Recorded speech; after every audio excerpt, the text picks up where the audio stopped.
You know, sometimes it's very difficult to explain you something in terms of what you already know. अगर Germany में आपको किसी को ये समझाना पड़े कि नीम का पेड़ कैसा होता है, तो आप बोलेंगे कि उसकी पत्ती इतनी बड़ी होती है, तना इतना बड़ा होता है, उसकी ऊंचाई इतनी होती है, ऐसा पेड़ होता है। तो नीम का पेड़ कैसा होता है, ये आप जर्मनी में किसी आदमी को एक्सप्लेन कर सकते हैं in terms of what he already knows. जो चीजें वो जानता है उनका प्रयोग करके आप उसे एक्सप्लेन कर सकते हैं। लेकिन एक अंधे आदमी को यह समझाना कि नीम का पेड़ कैसा होता है बहुत ही ज्यादा मुश्किल है, क्योंकि अंधा आदमी जानता ही नहीं है पेड़ कैसा होता है। तो बेसिकली कोई ऐसी चीज समझाना जो कि एकदम से नई हो बहुत ज्यादा मुश्किल होता है। सेम यही प्रॉब्लम रही है फील्ड के साथ। You know, electric field, magnetic field, gravitational field. तो मैग्नेटिक फील्ड से स्टार्ट होके फील्ड को समझना लोगों के लिए बहुत ज्यादा मुश्किल रहा है, क्योंकि फील्ड के जैसी कोई चीज हमें कभी दिखती नहीं है। सो फॉर एग्जाम्पल, अगर आपसे पूछा जाए कि मैग्नेटिक फील्ड क्या होता है, मैग्नेट क्या होती है, तो इसे एक्सप्लेन करना बहुत ज्यादा मुश्किल है, क्योंकि कोई भी ऐसी चीज नहीं है जिसको यूज करके मैग्नेटिक फील्ड को एक्सप्लेन किया जा सके। ये एकदम नई चीज है।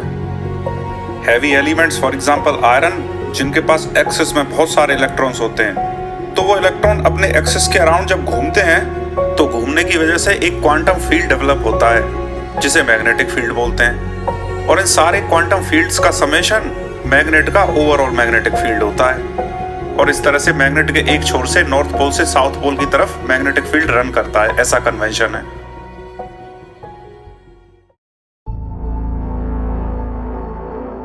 तो इस चीज को मैथमेटिकली इंटरप्रेट किया जा सकता है, समझा जा सकता है, लेकिन फंडामेंटली एक्सप्लेन करना बहुत मुश्किल है। तो फील्ड बेसिकली एक फ्लो की तरह होता है। दो फील्ड हो सकता है आपस में इंटरेक्ट ही ना करें, यानी बिना बात किए एक दूसरे के आर पार चले जाएं। तो आज से 400 साल पहले जब ग्रेविटी को इंट्रोड्यूस किया गया था, तो मैथमेटिक्स के जरिए फील्ड को तभी इंट्रोड्यूस कर दिया गया था। Mathematically fields were very well known, क्योंकि वो कैलकुलस से आते हैं। You know, scalar field, vector field, tensor field. और मैथमेटिक्स की मोर और लेस पूरी एक ब्रांच जिसे बोलते हैं फंक्शनल एनालिसिस, फील्ड के लिए डेडिकेटेड है। You know, guys like Stokes and curl. You know, gravity field, electric field, magnetic field, temperature field, stress field, यानी ज्यादातर फिजिकल क्वांटिटी को मैथमेटिकली हम लोग फील्ड से डिस्क्राइब करते हैं। तो इस तरह से फिजिक्स और मैथमेटिक्स दोनों कोएग्जिस्ट करते हैं और साथ साथ ग्रो करते हैं। तो समहाउ नेचर का और फील्ड का आपस में कोई डीप कनेक्शन है, और हम इस कनेक्शन को कभी फील नहीं कर सकते, क्योंकि हम उस स्केल पर कभी जा ही नहीं सकते। You know, Planck scale 10⁻34। You know, दो फील्ड आपस में इंटरेक्ट भी कर सकते हैं, एक दूसरे से एनर्जी भी एक्सचेंज कर सकते हैं, और फील्ड अपनी स्ट्रेंथ के अकॉर्डिंग मटेरियल का स्वरूप भी ले सकते हैं। बेसिकली फील्ड हमेशा फील्ड की फॉर्म में एग्जिस्ट करते हैं, लेकिन हमें वो पदार्थ की तरह दिखते हैं। ऐसा मानना है क्वांटम फील्ड थ्योरी का, जो कि बोलती है सब कुछ फील्ड है। तो यूनिवर्स जितने सारे पार्टिकल से मिलकर बना हुआ है, for example electrons, quarks, photons, essentially इन सारे पार्टिकल्स का फील्ड एक कंटीन्यूअस मीडियम की तरह पूरे यूनिवर्स के स्पेस टाइम को फिल कर रहा है। फील्ड आपस में इंटरेक्ट भी कर सकते हैं और नहीं भी इंटरेक्ट कर सकते। फॉर एग्जांपल इलेक्ट्रॉन का फील्ड और इलेक्ट्रोमैग्नेटिक फील्ड, ये आपस में इंटरेक्ट करते हैं और फोर्सेस प्रोड्यूस करते हैं। और जब भी इन फील्ड्स में एनर्जी के फ्लो की वजह से एक हार्मनी की तरह एक्साइटेशन होता है, उससे पार्टिकल का जन्म होता है।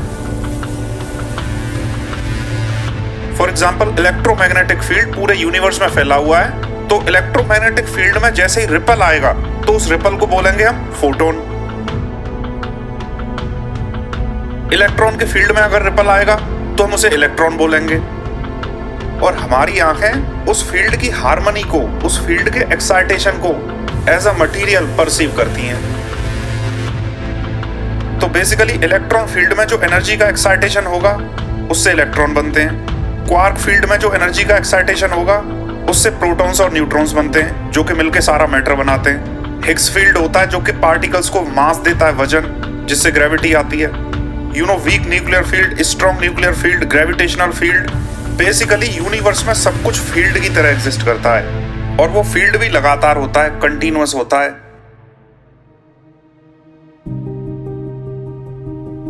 तो बेसिकली दो लोगों का शरीर एक ही फील्ड से आ रहा है, लेकिन शरीर के वजन का प्रोबेबिलिटी डिस्ट्रीब्यूशन दोनों का अलग अलग है। मतलब आपकी बॉडी की एनर्जी एक जगह पे वाइब्रेट कर रही है और दूसरे इंसान की बॉडी की एनर्जी दूसरी जगह पे वाइब्रेट कर रही है, लेकिन जिस फील्ड में वाइब्रेशन हो रहे हैं वो फील्ड बिल्कुल सेम है। और हम जो रियलिटी परसीव कर रहे हैं वो रियलिटी हमारे एग्जिस्टेंस का एक आर्टिफैक्ट है।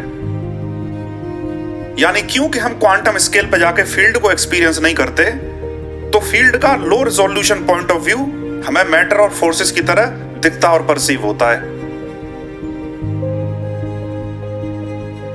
So the point we are making is that ब्रह्मांड में कुछ लिमिटेड फील्ड एग्जिस्ट करते हैं और उन फील्ड के अंदर एनर्जी का फ्लो पूरे ब्रह्मांड को बनाता है और उन्हीं फील्ड के अंदर एनर्जी का फ्लो आपको बनाता है। लेकिन क्योंकि आप और ब्रह्मांड दोनों का फील्ड सेम है, इसीलिए आपका यूनिवर्स के साथ एक अनलिमिटेड कनेक्शन है। यानी आप यूनिवर्स हो या फिर यूनिवर्स आप है, इन दोनों बातों में कोई अंतर ही नहीं है। एक्चुअली आप यूनिवर्स से हमेशा कनेक्टेड हो, लेकिन उस कनेक्शन को आप मेजर नहीं कर सकते क्योंकि वो क्वांटम स्केल पे होता है।